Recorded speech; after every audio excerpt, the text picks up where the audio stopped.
La France ne peut se permettre de mener une politique de relance quand ses partenaires économiques sont restreints. Une partie de chaque franc donné aux Français se transforme en inflation, tandis que l'autre sert à acheter des biens importés d'Allemagne ou du Japon. La politique keynésienne menée en 1981 a finalement fait le bonheur des partenaires économiques de la France. Après 3 dévaluations successives, le gouvernement met en place une politique de rigueur en mars 1983 pour ne pas sortir du système monétaire européen. C'est la fin de la relance keynésienne, avec le retour à la rigueur. Les limites du keynésianisme aujourd'hui. À l'époque de Keynes, les pays vivaient en quasi-autarcie et avaient une indépendance financière. Les échanges économiques et les flux financiers étaient peu développés, faisant en sorte que toute mesure nationale avait un impact immédiat. À l'heure actuelle, avec la nécessité pour les pays d'emprunter sur les marchés, la donne est tout à fait différente et le keynésianisme perd de son efficacité car la théorie de Keynes n'est pas adaptée à ce type d'économie. Les limites du keynésianisme aujourd'hui. À l'époque de Keynes, les pays vivaient en quasi-autarcie et avaient une indépendance financière. Les échanges économiques et les flux financiers étaient... Les dirigeants français ont trop régulièrement dégradé les comptes publics pour pouvoir les solliciter à nouveau. De plus, la forte injection de déficit public est incompatible avec l'ouverture des frontières telle qu'on la connaît à l'intérieur de l'Union européenne.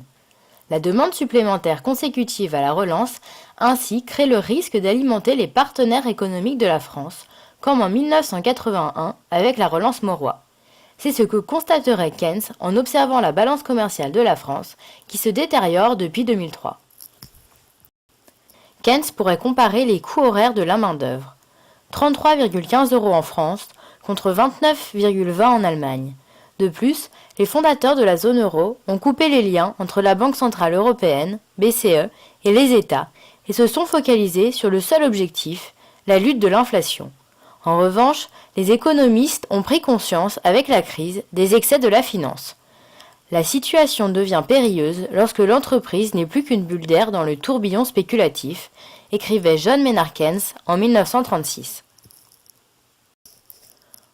Ce que disent les économistes keynésiens aujourd'hui. Les keynésiens, longuement critiqués, envisageraient aujourd'hui une politique expansive de relance avec la création monétaire par le système bancaire qui permet aux entrepreneurs privés ou publics d'investir sur des anticipations positives de profit. De plus, depuis quelques mois, la Banque centrale européenne semble suivre cette directive puisqu'elle a baissé ses taux directeurs. Keynes demanderait probablement, comme l'a récemment affirmé Mario Draghi, le président de la BCE, de poursuivre la réduction des déficits en mettant l'accent sur une diminution des dépenses courantes et non des investissements publics, plutôt que sur des relèvements d'impôts. Comme John Maynard Keynes, auquel il se réfère plusieurs fois, Joseph Stiglitz, qui a reçu en 2001 le prix Nobel d'économie, est l'un des fondateurs les plus connus du nouveau keynésianisme et voit dans la crise actuelle une crise de demande où seul l'État peut agir pour relancer la machine économique. Si la baisse des taux d'intérêt est utile et souhaitable, il souligne que seule une politique de dépenses publiques orientée vers l'investissement et vers les moins riches permettra de sortir de la crise, du fait de la trappe à liquidité. En effet, les banques ne peuvent pas accorder plus de crédit qu'on ne leur en demande et les baisses d'impôts risquent d'être épargnées. Il explique. Les politiques de relance par la dépense publique marchent. Aujourd'hui, nous ne sommes pas allés assez loin dans ce sens. Keynes avait totalement raison. Certes, il n'avait pas une vision complète de l'économie car c'était il y a 80 ans. Mais aujourd'hui, nous en savons plus. Ses prévisions expliquant que les dépenses publiques stimuleraient l'économie et que dans les périodes de récession, les politiques monétaires ne marcheraient pas ou pas très bien étaient totalement justes. La vérité est que la vision d'Hayek, qui stipule que le marché fonctionne parfaitement seul, était fausse. Les limites du keynésianisme aujourd'hui. À l'époque de Keynes, les pays vivaient en quasi-autarcie et avaient une indépendance financière.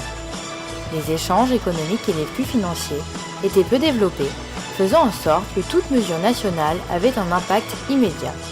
À l'heure actuelle, avec la nécessité pour les pays d'emprunter sur les marchés, la donne est tout à fait différente et le keynésianisme perd de son efficacité car la théorie de Keynes n'est pas adaptée à ce type d'économie. De plus, aujourd'hui, contrairement à l'ère keynésienne, un autre vecteur est à prendre en compte, la globalisation. L'ouverture progressive des économies dirige les consommateurs vers des productions étrangères et stimule la consommation n'encourage que légèrement l'investissement des entreprises nationales. Le keynésianisme s'est démodé parce que cette pensée s'était développée à partir de l'Empire britannique, milieu quasi fermé, et où l'État pouvait peser sur un pourcentage important de la dépense globale. Dans ce cadre, le raisonnement keynésien prenait tout son sens. L'État pouvait intervenir en coordonnant la politique budgétaire. Avec l'avènement de sa monnaie unique, l'Europe devient un système économique aussi fermé que les États-Unis, avec moins de 10% d'échanges externes. Cependant, contrairement à la période des années 1960, les gouvernements ne peuvent plus réduire l'impôt. Les caisses de l'État étant vides, il faut donc les renflouer. Mais augmenter les impôts de manière significative des classes qui consomment le plus ne fera qu'aggraver la situation. Quant au taux d'intérêt, les gouvernements ont compris que cette seule variable pouvait avoir des effets néfastes sur l'économie nationale. En effet, lorsque vous baissez les taux d'intérêt, vous prenez le risque de créer de l'inflation à cause de l'augmentation des crédits. Or, si l'on en croit l'une des théories de Keynes, le déficit budgétaire d'un gouvernement est une nécessité. Il souhaitait que les gouvernements utilisent ces théories pour se concentrer sur le plein emploi. Certes, il est nécessaire d'avoir une rigueur budgétaire, mais trop de rigueur tue l'esprit d'entreprendre, donc l'investissement des entreprises qui auront une conséquence directe sur la consommation des ménages. Pour conclure, Keynes est le fondateur d'un courant de pensée opposé à la doctrine néoclassique, le keynésianisme. Keynes raisonne de manière macroéconomique en termes de circuits. Durant la crise de 1929, il développe sa théorie, la théorie générale. Il s'oppose ainsi à des économistes comme Jean-Baptiste Say. Keynes a ensuite inspiré plusieurs théories pour lutter contre les crises du XXe siècle.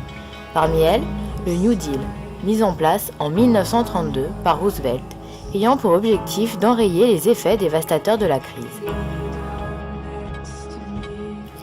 Keynes a aussi inspiré la relance Mauroy, mise en place en France par Pierre Mauroy en 1981, qui a été un échec car elle a profité aux concurrents de la France. Aujourd'hui, la théorie de Keynes serait compromise car le contexte actuel est difficile. Les économistes keynésiens, aujourd'hui, envisageraient une politique expansive de relance. Le keynésianisme connaît aujourd'hui toutefois des limites, notamment le fait que l'économie soit ouverte. Les affirmations récentes de François Hollande lors de sa conférence de presse de janvier 2014 « Il nous faut produire plus, il nous faut produire mieux », c'est donc sur l'offre qu'il faut agir, sur l'offre. Ce n'est pas contradictoire avec la demande, l'offre crée même la demande. On pourrait se demander si ce ne serait pas plutôt le retour de Jean-Baptiste Say.